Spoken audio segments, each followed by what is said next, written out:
இயக்கத்தின் நிறுவனர் அருமை தோழர் திருமுருகன் காந்தி அவர்களே, இந்த நிகழ்வில் பங்கேற்று மோடி அரசின் வெகுமக்கள் விரோத நடவடிக்கையை கண்டித்து உரையாற்றி அமர்ந்திருக்கிற மறுமலர்ச்சி திராவிட முன்னேற்ற கழகத்தின் துணை பொதுச் செயலாளர் அன்பு சகோதரர் மல்லை சத்யா அவர்களே, கண்டன உரையாற்றி விடைபெற்று சென்றிருக்கிற மார்க்சிஸ்ட் கம்யூனிஸ்ட் கட்சியின் தேசிய குழு உறுப்பினர் தோழர் ஜி ராமகிருஷ்ணன் அவர்களே, இந்திய கம்யூனிஸ்ட் கட்சியைச் சார்ந்த தோழர் கருணாநிதி அவர்களே, எஸ்டிபிஐ கட்சியின் தேசிய செயலாளர் பெருமதிப்பிற்குரிய பிரகலாந்த் பாகவி அவர்களே, தமிழக வாழ்வுரிமை கட்சியைச் சார்ந்த வேணுகோபால் அவர்களே, மனிதநேய மக்கள் கட்சியைச் சார்ந்த ஜெயலலிதாபதியின் அவர்களே, திராவிடர் கழகத்தின் பொறுப்பாளர் தோழர் குமரேசன் அவர்களே, திராவிடர் விடுதலைக் கழகத்தைச் சார்ந்த தபசி குமரன் அவர்களே, தந்தை பெரியார் திராவிடர் கழகத்தைச் சார்ந்த குமரன் அவர்களே, டிசம்பர் 3 இயக்கத்தின் தலைவர் தீபக் அவர்களே, தமிழர் விடுதலைக் கழகத்தின் பொறுப்பாளர் சுந்தரமூர்த்தி அவர்களே, மக்கள் உரிமை பாதுகாப்பு மையத்தைச் சார்ந்த ஜிம் ராஜ் மில்டன் அவர்களே, மற்றும் இந்த நிகழ்வில் பங்கேற்று இதனை சிறப்பித்துக் கொண்டிருக்கிற ஜனநாயக சக்திகளே, உங்கள் அனைவருக்கும் என்னுடைய பணிவார்ந்த வணக்கத்தை தெரிவித்துக் கொள்கிறேன்.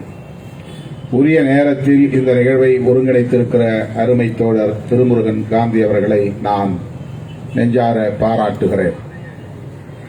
இது ஒரு சிறு பொறி, மோடி அரசுக்கு எதிராக பற்ற வைத்திருக்கிற ஒரு தீப்பொறி. மோடி பதவி விலக வேண்டும் என்று வலியுறுத்தி தேசம் முழுவதும் மக்கள் போராட்டம், வெகுமக்கள் போராட்டம் வெடிக்க வேண்டும் என்பதற்கான ஒரு அச்சாரம் இது. சில நாட்களுக்கு முன்பு இடதுசாரி கட்சிகளோடு இணைந்து விடுதலை சிறுத்தைகளும் பங்கேற்ற ஒரு கண்டன ஆர்ப்பாட்டத்தில் நான் இந்த கோரிக்கையை முன்வைத்தேன். ஒவ்வொரு பிரச்சனைக்காகவும் தனித்தனியே நாம் போராடிக் கொண்டிருக்க வேண்டாம். இனி மோடி பதவியில் நீடிப்பதற்குரிய தகுதியை முற்றாக இழந்து நிற்கிறார். எனவே மோடியே பதவி விலகு என்கிற ஒற்றை கோரிக்கையை வைத்து தேசம் முழுவதும் மக்களை ஒருங்கிணைத்து நாம் போராட வேண்டும் என்கிற கருத்தை முன்மொழிந்தேன். மீண்டும் இந்த நிகழ்வின் ஊடாக நான் அதை வலியுறுத்துகிறேன். இனி நாம் ஒவ்வொருவரும் தனித்தனியே போராட வேண்டும், தனித்தனி கோரிக்கைகளை முன்வைத்து போராட வேண்டும் என்றில்லை. நீட் வேண்டாம் என்று போராடுவது, தேசிய கல்விக் கொள்கை தேசத்திற்கு ஆபத்தானது என்று போராடுவது, சுற்றுச்சூழலுக்கு எதிரான அரசு இந்த மோடி அரசு என்று போராடுவது, இப்படி தனித்தனியே பல்வேறு பிரச்சனைகளை மையப்படுத்தி மோடி அரசுக்கு எதிராக நாம் ஒவ்வொரு நாளும் போராடிக் கொண்டே இருப்பதை விட ஒட்டுமொத்தமாக மோடியே பதவி விலகு என்கிற கோரிக்கையை நாம் உரத்து முழங்குவோம் என்று இந்த கண்டன ஆர்ப்பாட்டத்தின் ஊடாக நான் மீண்டும் வலியுறுத்துகிறேன். இந்த உளவு பார்க்கிற பணி குறித்து, மக்கள் விரோத நடவடிக்கை குறித்து தோழர்கள் இங்கே விரிவாக பேசியிருக்கிறார்கள். எவ்வளவு ஆபத்தானது என்பது இதிலிருந்து நாம் அறிந்து கொள்ள முடியும். ஆட்சி அதிகாரத்தில் இருப்பவர்கள் தேச விரோதிகளிடமிருந்து தேசத்தை பாதுகாப்பதற்காக, பயங்கரவாத நடவடிக்கைகளில் இருந்து மக்களை பாதுகாப்பதற்காக வேவு பார்ப்பது இன்றியமையாத ஒன்று, தவிர்க்க முடியாத ஒன்று என வாதிடலாம். ஆனால் வேவு பார்ப்பது தம்முடைய தனிப்பட்ட காரணங்களுக்காக, கட்சியின் நலனுக்காக, ஆட்சி அதிகாரத்தை தக்க வைத்துக் கொள்வதற்காக, தம்முடைய சனாதன கொள்கைகளை நிலைநிறுத்தக்கூடிய களத்தில் அதை எதிர்த்து போராடக்கூடியவர்களை வேட்டையாடுவதற்காக பயன்படுத்தப்படுகிறது என்பதுதான் இன்றைக்கு நாட்டையே கொந்தளிப்புக்குள்ளாக்கி இருக்கிறது. ஏறத்தாழ 5 ஆண்டுகளுக்கு முன்னதாகவே இது குறித்த விவாதங்கள் தொடங்கி இருக்கின்றன. நம்முடைய செவிக்கு இப்போதுதான் எட்டி இருக்கிறது.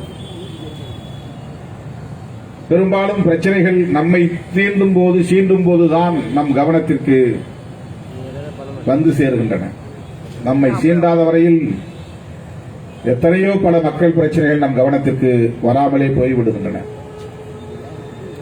இன்றைக்கு திருமுருகன் காந்தியை சீண்டி இருக்கிறார்கள்.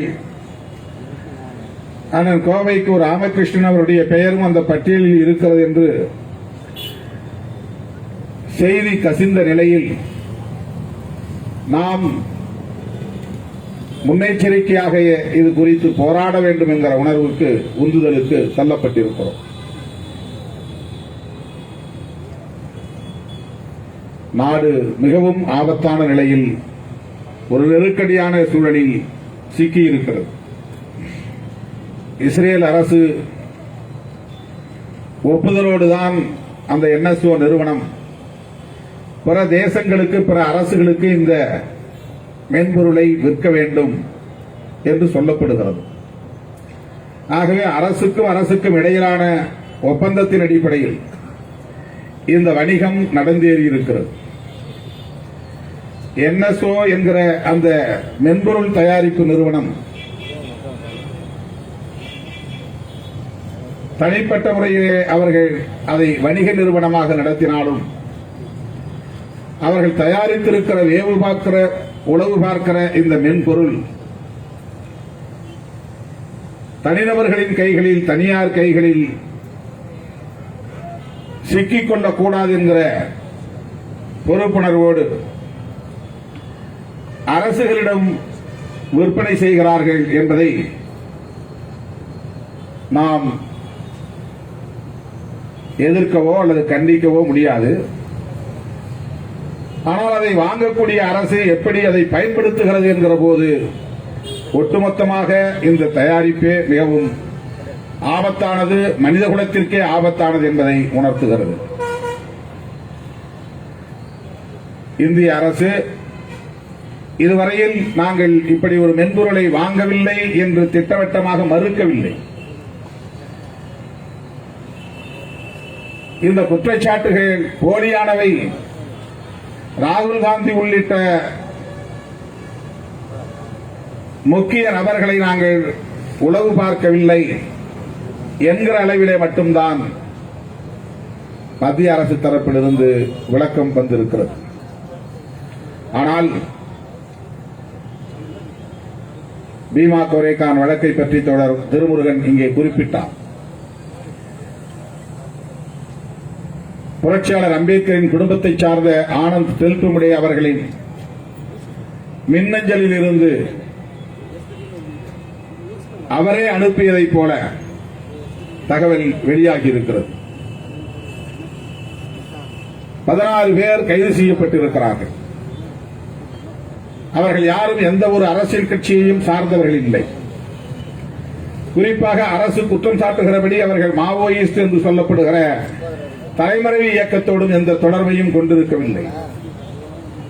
ஆனால் அவர்கள் இடதுசாரி சிந்தனையாளர்கள், சனாதன எதிர்ப்பாளர்கள், RSS உள்ளிட்ட சங்பரிவார் கும்பலின் முகத்தறியை கிழிக்கக்கூடியவர்கள், ஜனநாயக சக்திகள், அறிவு சார்ந்த தளத்தில் உலகளாவிய அளவிலே பணியாற்றிக் கொண்டிருப்பவர்கள், அறிவு சார்ந்த தளத்தில் மிக பெரும் தாக்கத்தை ஏற்படுத்திக் கொண்டிருப்பவர்கள். ஆகவே அவர்களை வேட்டையாடுகிறது மோடி அரசு. பேராசிரியர் கல்புர்கி, கௌரி லங்கேஷ், நரேந்திர தபோல்கர் போன்றவர்கள் எல்லாம் கொல்லப்பட்டார்கள். கோவிந்த் பன்சாரே இவர்கள் யாரும் எந்த ஒரு தலைமறைவு இயக்கத்திலும் ஈடுபாடு கொண்டவர்கள் இல்லை, அரசியல் கட்சிகளோடு தொடர்பு கொண்டவர்கள் இல்லை, மனித உரிமை ஆர்வலர்கள். ஆனால் அவர்கள்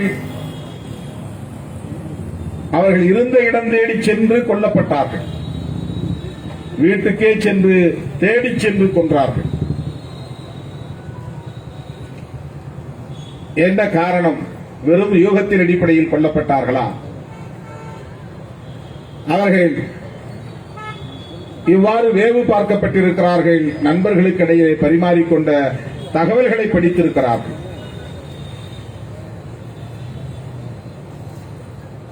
நாட்டுக்கு நலம் பயக்கும் நடவடிக்கைகளில், ஜனநாயக சக்திகளை ஒருங்கிணைக்கும் பணிகளில்,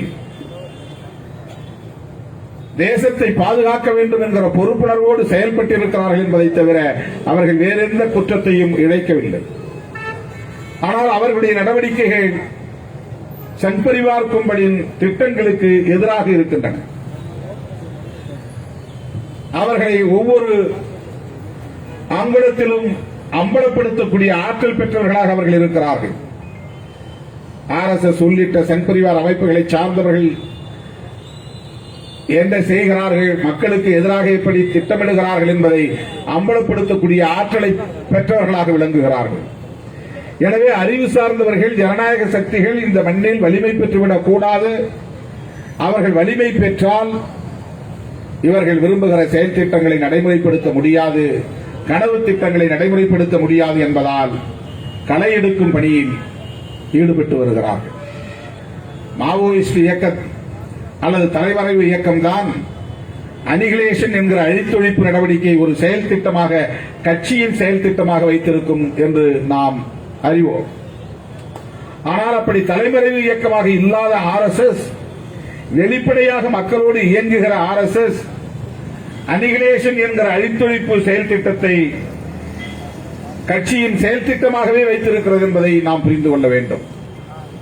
மாவோயிஸ்டுகள் காதுகளில் பதுங்கி இருக்கிறார்கள். RSS காரர்கள் இந்த அரங்கிலேயே மறைந்திருக்கிறார்கள். வெளிப்படையாக அமைச்சர்களோடு மேடைகளில் நிற்கிறார்கள்.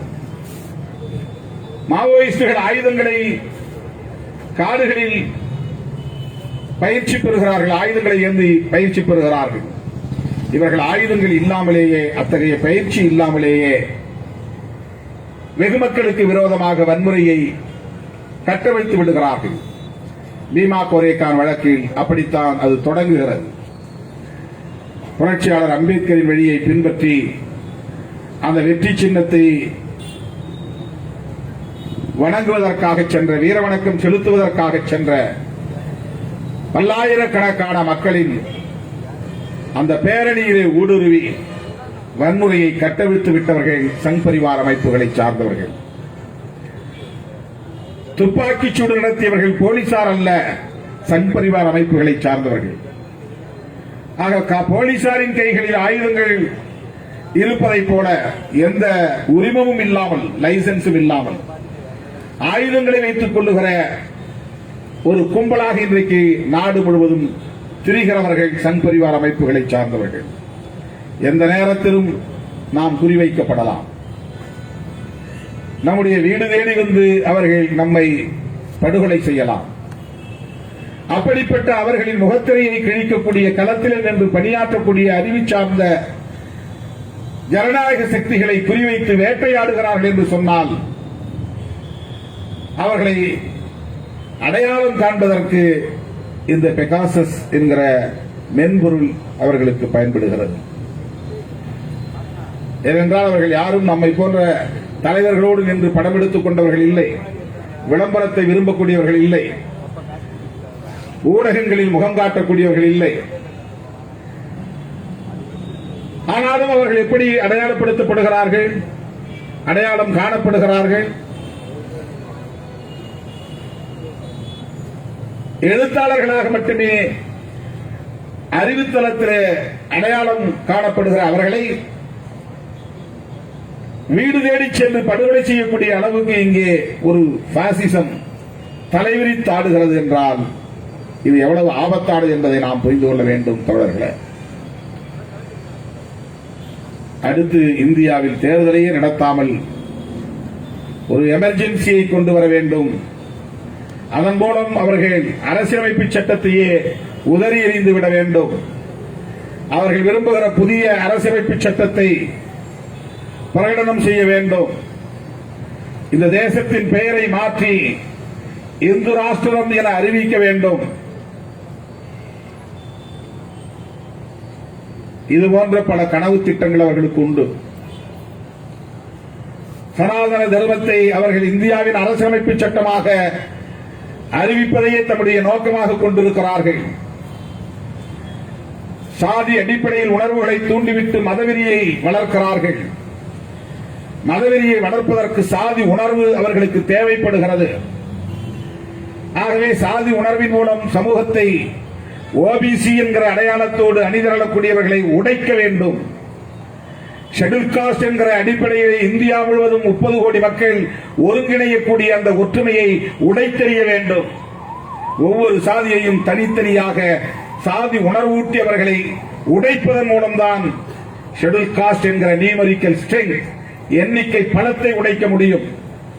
ஓபிசி என்கிற இதர பிற்படுத்தப்பட்டவர்கள் இந்திய அளவில் ஒருங்கிணைவதை உடைத்தெறிய முடியும். ஒவ்வொரு சாதிக்கும் ஒவ்வொரு வரலாறு இருக்கிறது, பாரம்பரியம் இருக்கிறது, பெருமை இருக்கிறது என்று அவர்களை நாடி சென்று தேடி சென்று ஊக்கப்படுத்துகிற பணிகளில் ஒரு பிரதமரே உள்துறை அமைச்சரே ஈடுபடுகிறார் என்றால் இதன் நோக்கத்தை நீங்கள் புரிந்து கொள்ள வேண்டும். ஒரு மாநிலத்தில் ஒரு 10 லட்சம் பேர் கூட இல்லாத சமூகத்தை கூட 5 லட்சம் பேர் அளவில் கூட இல்லாத ஒரு சமூகத்தையும் கூட அவர்கள் அணிதிரட்ட முயற்சிக்கிறார்கள். அப்படிப்பட்ட சாதி சங்க தலைவர்களை வீடு தேடி போய் பார்க்கிறார்கள். ஒடுக்கப்பட்ட மக்களின் குடிசைகளுக்குள் புகுந்து சாப்பிடுகிறோம் என்று சாப்பிடுகிற வேலை திட்டத்தையே அவர்கள் சமூக பிளவுக்கு பயன்படுத்துகிறார்கள். இப்படி சாதி அடிப்படையில் சமூகங்களை பிளவுபடுத்தி மதவெறியை தூண்டி இந்து பெரும்பான்மைவாதத்தை இங்கே நிலைநிறுத்துவதன் மூலம் தொடர்ச்சியாக ஆட்சி அதிகாரத்தில் தாங்கள் நீடிக்க முடியும் என்று நம்புகிறார்கள். எதிர்த்து அரசியல் செய்யக்கூடிய கட்சிகளை பிளவுபடுத்துவதிலும் பாழ்படுத்துவதிலும் தீர்க்கமாக இருக்கிறார்கள். மொழி உணர்வு, பிராந்திய உணர்வு கூடாது. மொழி உணர்வு இந்திய தேசம் என்கிற அவர்களின் இந்து தேசத்தை கட்டமைக்க எதிராக நிற்கிறது. இந்து உணர்வுக்கு எதிராக நிற்கிறது. தமிழன் என்கிற அடிப்படையிலே ஒருவன் இணைந்தால் அவனை இந்துவாக ஒருங்கிணைக்க முடியாது. ஆகவே தமிழனை சாதி அடிப்படையிலே பிளந்தால் அவனை இந்துவாக ஒருங்கிணைத்து விட முடியும். எனவே மொழி உணர்வு கூடாது, இன உணர்வு கூடாது, மொழிவழி தேசியம் கூடாது. அப்படிப்பட்ட அந்த அரசியலையும் அழித்தொழிக்க வேண்டும். இவற்றுக்கெல்லாம் எல்லோரையும் கண்காணிக்க வேண்டும்.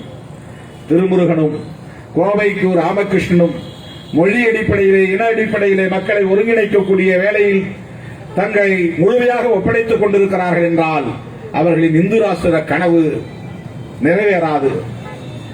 இந்து ராஷ்டிர கனவு நிறைவேற வேண்டுமானால் இந்து என்கிற உணர்வு மேலோங்க வேண்டும். இந்து என்கிற உணர்வு மேலோங்க வேண்டுமானால் சாதி உணர்வு இங்கே கொழுந்துவிட்டு எரிய வேண்டும். மொழி உணர்வு வளரக்கூடாது, இன உணர்வு வளரக்கூடாது. மொழி உணர்வும் இன உணர்வும் சாதி உணர்வை பின்னுக்கு தள்ளுகிறது. மொழி உணர்வும் இன உணர்வும் மத உணர்வை பின்னுக்கு தள்ளுகிறது. ஆகவே சாதி உணர்வை தூண்டி தூண்டி சாதி அடிப்படையிலே பிளவுபடுத்துவதன் மூலம்தான் மத உணர்வை, மத வெறியை நீரூற்றி வளர்க்க முடியும். சாதி பிளவு மத ஒற்றுமை, அதாவது மத ஓர்மை, இந்து மதம் என்கிற ஓர்மை. சாதியை பிளக்க பிளக்க சாதி உணர்வு மேலோங்க மேலோங்க மத உணர்வு வலிமை பெறும். ஆகவே இங்கு மத வெறியை வளர்க்க வேண்டும். மதத்தின் பெயரால் பெரும்பான்மைவாதத்தை நிலைநிறுத்த வேண்டும். பிற மதங்களை சார்ந்தவர்களை அச்சுறுத்தி அவர்களையும் தாய் மதம் திரும்ப வலியுறுத்த வேண்டும். இவையெல்லாம் அவர்களின் நீண்டகால கனவு தோழர்களே. அப்படி ஒரு நீண்டகால கனவை நனவாக்குவதற்கு ஒவ்வொருவரும் கண்காணிக்கப்பட வேண்டிய தேவை அவர்களுக்கு இருக்கிறது. மொழி அடிப்படையிலே, இன அடிப்படையிலே செயல்படக்கூடியவர்களை இந்துத்துவத்திற்கு எதிராக அல்லது பார்ப்பனியத்திற்கு எதிராக அல்லது அவற்றின் கருவாக இருக்கிற மூலமாக இருக்கிற சனாதனத்திற்கு எதிராக செயல்படக்கூடியவர்கள் யாராக இருந்தாலும், முற்போக்கு சிந்தனை உள்ளவர்கள் யாராக இருந்தாலும், இடதுசாரி சிந்தனை உள்ளவர்கள் யாராக இருந்தாலும் அவர்கள் அனைவரையும் கண்காணிக்க வேண்டிய தேவை இந்து ராஷ்டிர கனவு காணக்கூடிய கும்பலுக்கு உள்ளது. அந்த அடிப்படையில் தான் இன்றைக்கு அவர்கள் அனைவரையும் கண்காணிக்கிறார்கள். உச்சநீதிமன்ற நீதிபதி ரஞ்சன் கோகாய் அப்படி கண்காணிக்கப்பட்டு அச்சுறுத்தலுக்கு ஆளாக்க பெற்றுதான் பாபர் மசூதி தொடர்பான வழக்கிலே சாதகமான தீர்ப்பை பெற்றார்கள் என்கிற தகவல்கள் எல்லாம் இப்போது வெளியாகி கொண்டிருக்கின்றன. பாலியல் வழக்கு அவர் மீது சுமத்தப்படுவதற்கு பிகாசஸ் தேவைப்பட்டிருக்கிறது. பாலியல் குற்றச்சாட்டின் மூலம் பிளாக்மெயில் செய்யப்படுவதற்கு பிகாசஸ் இந்த ஆட்சியாளர்களுக்கு தேவைப்பட்டிருக்கிறது. ஒரு பெண்மணி அவர் மீது புகார் சொல்லுகிறார். அந்த பெண்மணியும் நடவடிக்கைக்கு உள்ளாக்கப்படவில்லை. அவர் பொய் சொல்லியிருந்தார். அவருக்கு மீண்டும் வேலை அதே அலுவலகத்தில் வழங்கப்படுகிறது. பாலியல் குற்றச்சாட்டுக்கு உள்ளாக்கப்பட்டவரும் தண்டிக்கப்படவில்லை. அவர் ராஜ்யசபையின் உறுப்பினராக நியமிக்கப்படுகிறார். பிகாசஸ் மூலம் 2 பேருமே பயன்படுத்தப்பட்டிருக்கிறார்கள். பகடைக்காய்களாக பயன்படுத்தப்பட்டிருக்கிறார்கள். அவர்களின் அரசியல் நோக்கத்தை நிறைவேற்றிக் கொண்டு அவர்களுக்கும் உரிய பாராட்டை அல்லது வெகுமானத்தை வழங்கியிருக்கிறார்கள். இதெல்லாம் இப்போதுதான் ஊகித்தறிய முடிகிறது, வெளிச்சத்திற்கு வருகிறது. பீமா கோரேக்கான வழக்கிலே இப்படித்தான் அவர்கள் வளைத்து சிறைப்படுத்தப்பட்டார்கள் என்பது வெளியாகிறது. இன்னும் என்னென்னவோ வெளியாகலாம்.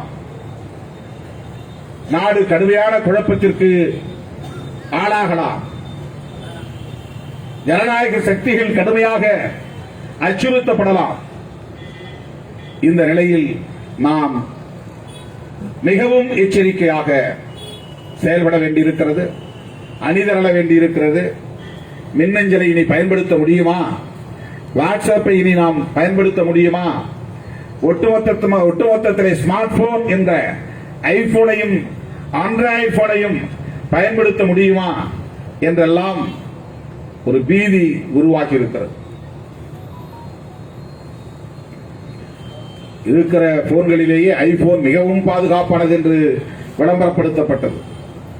ஆண்ட்ராய்டு போனிலே வாட்ஸ்அப்பில் பேசினால் யாராலும் ஒட்டு கேட்க முடியாது என்று அதிகாரிகள் எல்லாம் வாட்ஸ்அப்பிலே வாருங்கள் என்று சொல்வார்கள்.